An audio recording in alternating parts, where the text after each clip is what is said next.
कई हजारों साल पहले स्वर्ग में 9 ग्रहों के बीच में एक सवाल को लेकर झगड़ा होने लगा। ये सवाल था, आखिर सबसे बड़ा है कौन। सारे ग्रह खुद को बड़ा कह रहे थे। होते होते बात इतनी बड़ी हो गई कि सबके बीच लड़ाई होने लगी। तभी इस बात का फैसला करने के लिए सभी ग्रहों ने इंद्रदेव के पास जाने का फैसला लिया। वहां पहुंचकर सबने एक स्वर में उनसे पूछा, आखिर हम सब में से सबसे बड़ा कौन है। इस सवाल का जवाब इंद्रराज के पास भी नहीं था। इस बात को सुनते ही वो परेशानी हो गए। साफ शब्दों में इंद्रदेव ने कह दिया कि आपके इस सवाल का जवाब राजा विक्रमादित्य ही दे सकते हैं। हम सबको तुरंत पृथ्वीलोक चले जाने चाहिए।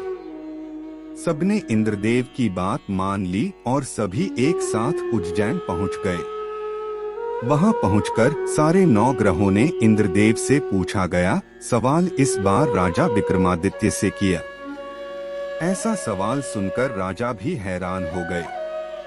उनके मन में हुआ कि हर ग्रह की अपनी एक खासियत है। हर कोई किसी धातु का देव कहलाता है और सबकी शक्ति अलग अलग व प्रभावी है। अगर किसी को बड़ा और किसी को छोटा कह दिया तो बड़ी मुश्किल हो सकती है। सोचते सोचते विक्रमादित्य के दिमाग में एक तरकीब आई। उन्होंने सभी ग्रहों का आसन बनवाकर लगा दिया। हर धातु के गुण के हिसाब से आसन लगाए गए थे, जैसे कि सोना, चांदी, कांसा, तांबा, सीसा, रांगा, जस्ता, अभ्रक और लोहा। अब इन आसनों में उनके स्वामी को बैठने के लिए कहा। सब एक एक करके अपने सिंहासन पर बैठ गए। सबके बैठने के बाद राजा विक्रमादित्य बोले कि आप लोगों के सवाल का जवाब तो खुद ही मिल गया है। अब जो सबसे आगे बैठा है वही सबसे बड़े हैं। इस बात को सुनते ही आखिरी सिंहासन पर बैठे शनि देव को गुस्सा आ गया।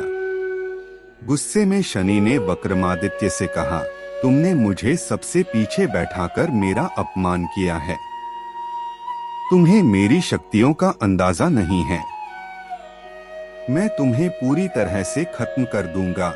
उन्होंने आगे कहा कि सूर्य किसी राशि में 1 महीने, चंद्रमा किसी राशि में 2.25 दिन, मंगल एक राशि में 1.5 महीने, बुध व शुक्र 1 महीने, बृहस्पति 13 महीने ही रहते हैं। इन सब के मुकाबले मैं किसी भी राशि में 7.5 साल तक 7.5 बनकर रहता हूँ। कई देवता मेरे प्रकोप से पीड़ित हैं। भगवान राम को भी 7.5 का प्रकोप झेलना पड़ा। इसी वजह से वो जंगल गए थे। रावण भी 7.5 की वजह से लड़ाई में मारा गया था। अब तुम्हारी बारी है। तुम भी मेरे प्रकोप से बच नहीं पाओगे अब। ये सब देखकर अन्य ग्रहों के देवता चले गए और शनि देव भी नाराज होते हुए आगे निकल गए। इतना सब होने के बाद विक्रमादित्य परेशान थे, लेकिन वो पहले की तरह ही अपनी जनता के लिए न्याय करते रहे। होते होते वो आनंद से अपना जीवन जीने लगे, पर शनि देव अपना अपमान बिल्कुल भी नहीं भूले थे। बदला लेने के मन से एक दिन शनि देव घोड़ा व्यापारी के रूप में उज्जैन पहुँचे। वहां पहुंचते ही उन्होंने खबर फैला दी कि उनके पास खूब तेज दौड़ने वाले घोड़े हैं। इस खबर के मिलते ही राजा ने घोड़े का ख्याल रखने वाले अश्वपाल को कहा कि जाओ उससे घोड़ा खरीद कर ले आओ। वो गया और देखा कि घोड़े काफी कीमती हैं। फिर विक्रमादित्य खुद गए और एक ताकतवर घोड़ा पसंद कर लिया। उसके बाद घोड़े की गति को देखने के लिए विक्रमादित्य उस घोड़े पर सवार होने लगे। तभी घोड़ा हवा में तेजी से दौड़ा और राजा को जंगल ले जाकर छोड़ दिया। जंगल से राजा अपने नगर वापस आने का रास्ता ढूंढने लगे। उन्होंने कई घंटों तक रास्ता ढूंढा, लेकिन उन्हें रास्ता नहीं मिला और वो भूख प्यास से तड़पने लगे। कुछ ही देर में उन्हें एक चरवाहा दिखा। उससे राजा ने पानी मांगकर पी लिया और पानी के बदले में उसे अपनी सोने की अंगूठी दे दी। उसके बाद राजा रास्ता पूछते हुए एक नगर पहुँचे। वहां सामने ही राजा को एक सेठ की दुकान दिखी। वो कुछ देर के लिए वहां बैठकर उस सेठ से बातें करने लगे। उसी वक्त सेठ की दुकान की चीजें बहुत तेजी से बिकने लगी। सेठ को लगा कि राजा उसके लिए भाग्यशाली है, इसलिए वो उन्हें अपने घर खाना खिलाने के लिए ले गया। घर पहुंचकर सेठ कुछ देर के लिए राजा को एक कमरे में छोड़कर बाहर गया। वहां राजा ने एक खूंटी पर हीरे का हार लटका हुआ देखा। तभी एक घंटी बजी और देखते ही देखते खूंटी ने उस हार को निगल लिया। ये सब देखने के बाद राजा बड़ा हैरान हुए। कुछ देर बाद सेठ वहां आया तो उसे वो हार नहीं दिखा। तभी उसे विक्रमादित्य पर हार चोरी करने का शक हुआ। सेठ ने इसकी शिकायत उस नगर के राजा को कर दी। सैनिक विक्रमादित्य को जंजीर में जकड़कर उस राज्य के राजा के पास लेकर गए। राजा ने विक्रमादित्य से पूछा, वो हार कहाँ है? उन्होंने जवाब दिया, उसे वहां की खूंटी निगल गई जिसमें वो हार टंगा हुआ था। इस बात को सुनते ही राजा गुस्से से लाल हो गए। राजा जवाब से संतुष्ट नहीं थे, इसलिए विक्रमादित्य को हीरे के हार का चोर घोषित करते हुए हाथ पांव काटने की सजा सुना दी। सैनिकों ने राजा का आदेश मानते हुए विक्रमादित्य के हाथ पांव काटकर उसे सड़क पर यूं ही छोड़ दिया। सड़क पर इस तरह से पड़े हुए विक्रमादित्य को कई दिन हो गए थे। एक दिन तेली को उन पर दया आई और उन्हें अपने घर लेकर चला गया। उन्हें बैल हाँकने वाले कोल्हू की जगह काम दिया। अब विक्रमादित्य रोज बैलों को आवाज देकर उन्हें हाँकते थे।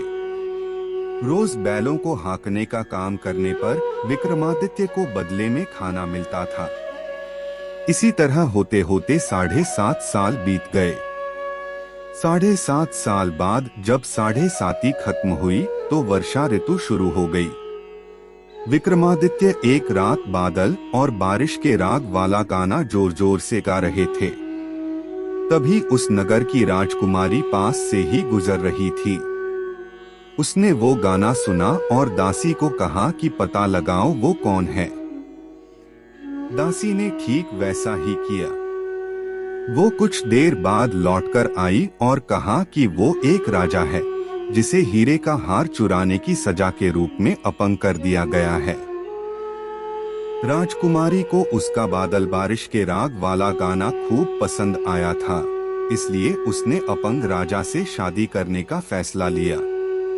इस बारे में जब राजकुमारी ने अपने माँ बाप को बताया तो उन्होंने इस रिश्ते से इनकार कर दिया।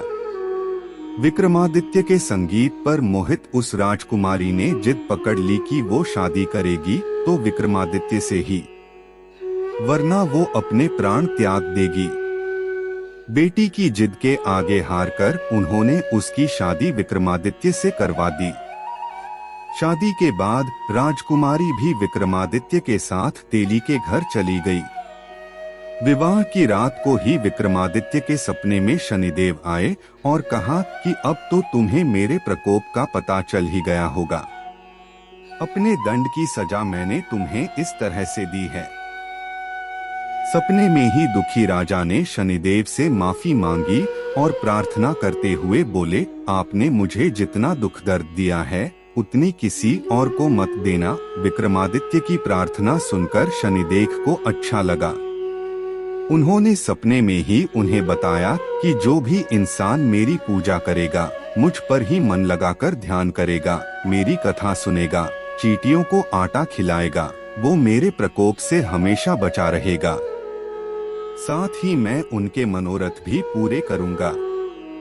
सपने में ये सब देखते ही विक्रमादित्य की नींद खुल गई और उनके हाथ पांव भी लौट आए थे। अपंगता से छुटकारा पाकर वो बहुत खुश हुए। उन्होंने मन से शनिदेव को धन्यवाद किया। इसके बाद विक्रमादित्य ने अपनी पत्नी को शनिदेव के प्रकोप की पूरी कहानी सुनाई। तभी सेठ को भी पता चला कि वो अपंग इंसान राजा विक्रमादित्य हैं। उसने दौड़कर राजा से माफी मांगी। राजा ने भी उसे माफ कर दिया, क्योंकि उन्हें पता था कि ये सब कुछ शनिदेव की वजह से हो रहा है। सेठ ने दोबारा विक्रमादित्य को अपने साथ घर चलने के लिए कहा। वहां सब मिलकर खाना खा रहे थे। उसी समय एक और हार को खूंटी ने निगल लिया। इस दृश्य को सबने देखा और हैरान हो गए।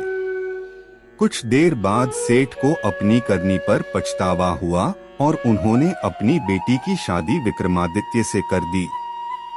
विवाह में सेठ ने उन्हें खूब सारे आभूषण दिए। अब राजा विक्रमादित्य अपनी दोनों पत्नियों के साथ राज्य वापस पहुंचे। वहां धूमधाम से उनका स्वागत हुआ। अगले ही दिन विक्रमादित्य ने यह घोषणा करवा दी कि सारे ग्रहों में सबसे श्रेष्ठ शनिदेव हैं। कहानी से सीख, किसी की भी ताकत को कम नहीं आंकना चाहिए।